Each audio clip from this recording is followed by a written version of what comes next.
सुबह के समय राजा देवसी अपनी रानी से कहता है, कल शाम से अपनी बेटी कहीं दिखाई नहीं दे रही।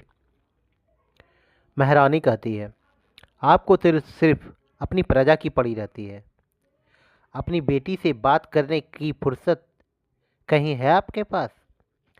रानी ने अपनी बात पर जोर देते हुए कहा। क्या हुआ? राजकुमारी को राजा ने गंभीर भाव से पूछा। कल शाम से खाना भी नहीं खाई है, अपने कमरे के बाहर भी नहीं आई है, रानी ने कहा। राजा देवसी राजकुमारी के कमरे के पास जाते हैं। राजकुमारी से कहते हैं, क्या हुआ बेटी रूपमती? मुझे बताओ, दरवाज़ा खोलो। राजकुमारी कहती है, मुझे कुछ नहीं कहना है। राजकुमारी रूठे मन से कहती है, मुझे कुछ नहीं कहना है, मुझे किसी से बात नहीं करना। राजा साहब कहते, बेटा तुम्हें किसी ने कुछ बोला हो तो मुझे बताओ, मैं अभी उसे जेल में डलवा दूंगा। राजा ने गुस्सा जताते हुए कहा। राजकुमारी दरवाज़ा खोलती है। पिताजी, मैंने सुनार से कहा था कि एक अच्छा सा हार बनवाए जो मुझे पसंद आए, पर उसने एक अच्छा हार नहीं बनाया। आप उसे जेल में बंद कर दीजिए। राजकुमारी गुस्से से कहती है, मैं सुनार को जेल में बंद करवा दूंगा। अभी मैं सैनिकों को उसे पकड़वाने के लिए भेजता हूँ। राजा ने सख्त भाव में कहा। राजा देवसी अपने जेब से नीलमणि निकालते हैं और राजकुमारी को देते हुए कहते हैं।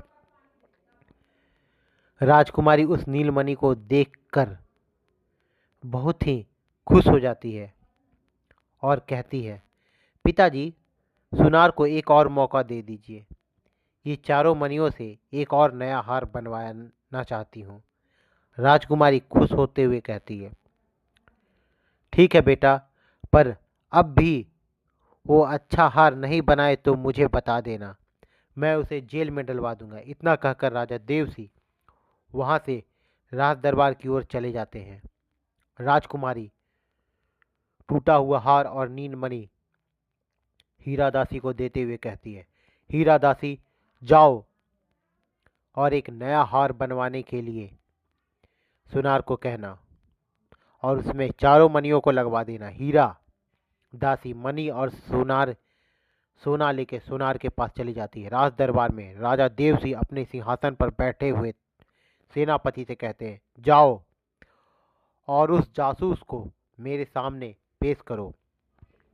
सैनिक भान सिंह को लेकर आता है। राजा देवसी के सामने खड़ा कर देता है। तुम कौन हो? राजा पूछते हैं। मेरे राज्य में चोरी छुपे क्यों आए हो? राजा ने गुस्से स्वर में भानसी से पूछा। भानसी कहता, मेरा नाम भानसी है, मैं शेरगढ़ का राजकुमार हूँ। मैं मेरे भाइयों को ढूंढते हुए यहाँ आया था। भानसी ने अपनी बात को छुपाते हुए कहा, कौन है तुम्हारे भाई और उन्हें क्यों ढूंढ रहे हो? राजा ने अपनी बात पर जोर देते हुए कहा। गणसी ने कहा, और रणसी मेरे दोनों भाई हैं और मैं मेरे पिताजी का सपना पूरा करने के लिए आया था। भानसी ने कहा, कैसा सपना? राजा ने पूछा। राजा अपने एक एक शब्द पर जोर देते हुए कह रहे थे, मेरे पिताजी को एक सपना आया था जिसमें एक कलंगीदार मुर्गा सोने की थाल में मोती चुग रहा था। मेरे पिताजी यह सपना सच होते हुए देखना चाहते थे, इसलिए मेरे दोनों भाई उनका यह सपना सच करने के लिए आए थे। मैंने भी उनके साथ सपना सच होते हुए देखने के लिए आया था, पर वो दोनों मुझे छोड़कर आगे चले गए। मासूमियत भरा चेहरा बनाते हुए भानसी ने कहा, ठीक है, मैं मेरे गुप्तचरों से उसकी जांच पड़ताल कराने को कहूँगा। जब तक तुम्हें हमारी जेल में रहना पड़ेगा और तुमने जो सारी बात बताई है उसकी भी जांच करनी पड़ेगी। राजा ने सख्ती जताते हुए कहा। राजा साहब के पास एक सैनिक दौड़ता हुआ आया और कहता है, राजा साहब की जय हो।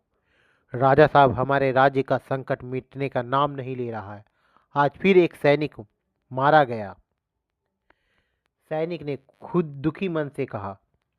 तभी भानसी राजा की बात को काटते हुए कहता है, महाराज, मैं इस संकट से आपके राज्य को बचा सकता हूँ। उत्साह भरे शब्दों में कहा, इस संकट से आप कैसे बचा सकते हैं हमें? राजा साहब ने पूछा। आप मुझे समुद्र किनारे ले चलो, भानसी ने कहा, मैं वही बताऊंगा। राजा देवसिंह नए सेनापति और सैनिकों के साथ भानसिंह को लेकर समुद्र के किनारे चले जाते हैं। वहां पहुंचकर देखते हैं कि एक सैनिक खून से लथपथ और उसका पूरा शरीर नीला पड़ा हुआ है। इस सैनिक के शव को कपड़े से ढक दो, राजा ने शोक जताते हुए कहा।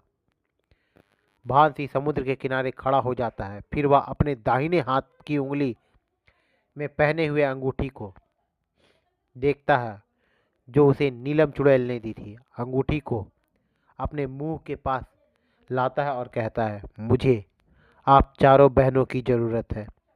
चारों बहनें उसके सामने आ जाती है और कहती है, बोलो क्या संकट आया है जो हम चारों बहनों को याद किया है? नीलम ने कहा, इस समुद्र में बहुत बड़ा सांप है जो इस राज्य के लोगों को मार रहा है। आप उस सांप को मार दो।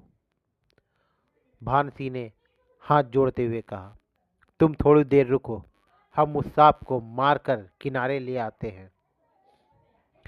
और चारों बहनें उस सांप को मारने के लिए चली जाती है। तभी उनमें से एक सैनिक कहता है, हमें तो कोई भी नहीं दिखाई दे रहा है। भानसी किससे बात कर रहा है? आप थोड़ी देर चुप रहो, राजा साहब ने कहा। भानसी समुद्र किनारे बैठ जाता है और अपनी आंखें बंद कर लेता है। थोड़ी देर बाद वह सांप तैरता हुआ समुद्र के किनारे की ओर आने लगता है। सभी लोग पीछे हटने लगते हैं। तभी भानसी आंखें खोलता है और कहता है, रुको, कहीं जाने की जरूरत नहीं, अब ये मर चुका है। चारों बहनें उस सांप को किनारे लाकर फेंक देती है और वहां से चली जाती है। भानसी उनको मन ही मन धन्यवाद देता है। महाराज, ये देखकर उस सांप को मैंने मारा है अपनी शक्ति से, भानसी ने जोश भरी आवाज में कहा। आपका बहुत बहुत धन्यवाद, राजा साहब ने विनम्रता भाव से भानसी को कहा। तभी हीरा दासी दौड़ती हुई आई और कहती है, महाराज, राजकुमारी ने उसकी हालत बहुत बुरा कर ली है और सारी चीज़ों को तोड़ फोड़ रही है। हीरा दासी ने घबराते हुए कहा, क्या हुआ राजकुमारी को? राजा ने चिंतित स्वर में पूछा। हीरा दासी अपने सीने पर हाथ रखती है और कहती है, मैं सुनार से नया हार बनवा कर लाई थी। राजकुमारी को वो हार बहुत पसंद आया। राजकुमारी जी ने हार को पहनकर तोते से पूछा, बोल मेरे तोते, मैं कैसी दिख रही हूँ? आप इस हार के महारानी लग रहे हैं। इस हार की मणियों को लाने वाला कितना सुंदर होगा। आपको उसकी ही रानी बनना चाहिए, तोते ने तारीफ करते हुए कहा। इतना सुनते ही राजकुमारी ने अपने कमरे के सारे सामानों को तोड़ने लग गई और चीखते हुए मुझे धक्का देकर बाहर निकाल दिया और दरवाजा बंद कर लिया। हीरा दासी ने हिचकिचाते हुए कहा। राजा साहब इतना सुनते ही महल की ओर दौड़ गए और राजकुमारी के कमरे के बाहर जाकर खड़े हो गए। क्या हुआ बेटा, क्यों तोड़फोड़ कर रही हो? मुझे बताओ, मैं तुम्हारी सारी जरूरत पूरा करूंगा। राजकुमारी रोते हुए अपने कमरे का दरवाजा खोलती है और राजा साहब से आकर लिपट जाती है। पिताजी, मुझे चारों मणियों को लाने वाले से मिलना है। राजकुमारी ने रोते हुए कहा, क्यों बेटा, क्या बात हो गई, ऐसा क्यों बोल रही हो? राजकुमारी को समझाते हुए राजा साहब ने कहा, पिताजी, मुझे उसे देखना है। जब मनिया इतनी सुंदर है तो वह कितना सुंदर होगा। राजकुमारी ने अपने आंसुओं को पोंछते हुए कहा, बेटा, आप अच्छे से तैयार होकर राज दरबार में जाओ, वहीं मैं उससे मिलाता हूँ। राज दरबार की ओर जाते हुए राजा साहब ने कहा, राजा देव सिंह राजा दरबार में जाकर अपने सिंहासन पर बैठ जाते हैं। भान सिंह को सेनापति ने वहीं खड़ा कर रखा था। राजा साहब भान सिंह को धन्यवाद देते हुए कहते हैं, आप इधर पास में खड़े हो जाइए। आपने हमारे राज्य का संकट दूर किया है। आपका बहुत बहुत धन्यवाद। आप जाकर उस कुम्हार को लेकर आई। ये राजा साहब ने सेनापति को आज्ञा देते हुए कहा। सेनापति कुम्हार को लाने के लिए चला जाता है। थोड़ी देर बाद राजकुमारी सज धज कर राज्यसभा में आ जाती है और राजा साहब को प्रणाम करती है और उनके बगल में लगे सिंहासन पर बैठ जाती है। तभी सेनापति भी उस कुम्हार को लेकर आ जाता है। तुमने यह मनिया कहाँ से चुराई है? सच सच बताना, वरना तुम्हें सूली पर चढ़ा दिया जाएगा। राजा साहब ने कुम्हार को डराते हुए कहा, कुम्हार महाराज, मुझे यह मनिया मेरे घर पर रुकने वाले मेहमान ने दी थी। मुझे इनके बारे में और कुछ नहीं पता। कुम्हार ने डरते हुए कहा। कौन है वो मेहमान? राजा साहब ने अपनी बात पर जोर देते हुए कहा। कुम्हार ने भान सिंह की ओर इशारा करते हुए कहा, यही वह मेहमान है महाराज, जिन्होंने मुझे यह मनिया दी थी। तुमने मनिया कहाँ से प्राप्त की, मुझे बताओ। राजा साहब ने भान सिंह से पूछा। महाराज, ये सभी मनिया मेरे राज्य की धरोहर है। मैं इनको अपने साथ लेकर आया था ताकि ये मेरे बुरे वक्त में काम आए। भान सिंह ने अपने सच को दबाते हुए कहा, देखो बेटा, यही है उन मनियों को लाने वाले महान इंसान। राजा साहब ने भान सिंह की ओर इशारा करते हुए राजकुमारी से कहा। राजकुमारी भान सिंह को देखकर उस पर मोहित हो गई। बहुत देर तक भान सिंह को निहारती रही राजकुमारी ने। फिर वह अपने मन में सोचती है, क्यों ना मैं इस महान इंसान से ही शादी कर लूं। फिर राजकुमारी ने अपने पिताजी से पूछा, पिताजी, मुझे इनसे शादी करनी है। राजकुमारी ने खुश होते हुए राजा साहब से कहा, पर बेटा, अभी तो हमने इनके बारे में सारी सच्चाई नहीं जानी है। फिर अचानक अनजान व्यक्ति से तुम्हारी शादी कैसे कर दूं? राजा साहब ने अपनी बात पर जोर देते हुए कहा, मैं कुछ नहीं जानती हूँ, मुझे इनसे ही शादी करनी है। राजकुमारी ने रूठते हुए कहा, ठीक है बेटा, मैं भान सिंह से पूछता हूँ। राजा ने राजकुमारी को सांत्वना देते हुए कहा, मेरी बेटी आपसे शादी करना चाहती है, क्या आप इसके लिए तैयार हो? राजा साहब ने भान सिंह से कहा, जी राजा साहब, पर मुझे 3 दिन का समय चाहिए। इतना कहकर भान सिंह शर्मा जाता है। आप 3 दिन का समय क्यों चाहते हो? क्या करना है? राजा साहब ने विनम्रता से भान सिंह से पूछा। मैंने एक छोटी गुड़िया से वादा किया था कि जब मैं मेरा काम पूरा कर लूँगा तो मैं उससे अपने साथ लेकर आऊँगा। मैं उस लड़की को मेरी शादी में लाना चाहता हूँ। कृपया आप मुझे आज्ञा दें कि मैं उस लड़की को अपनी शादी में ला सकूं।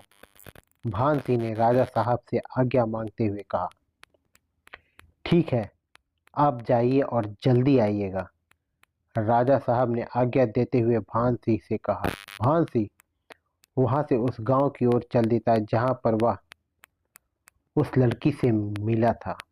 भान सिंह उस गांव में जाकर देखता है तो उसे गांव में कोई नहीं दिखाई देता और मुखिया जी के घर के बाहर खड़ा हो जाता है। मुखिया जी आवाज़ देते हुए भानसी कहता है, मुखिया जी कहाँ हो? पर कोई जवाब नहीं आता। तभी भानसी को किसी की रोने की आवाज़ आती है और वह आवाज़ धीरे धीरे तेज होती सुनाई देती है।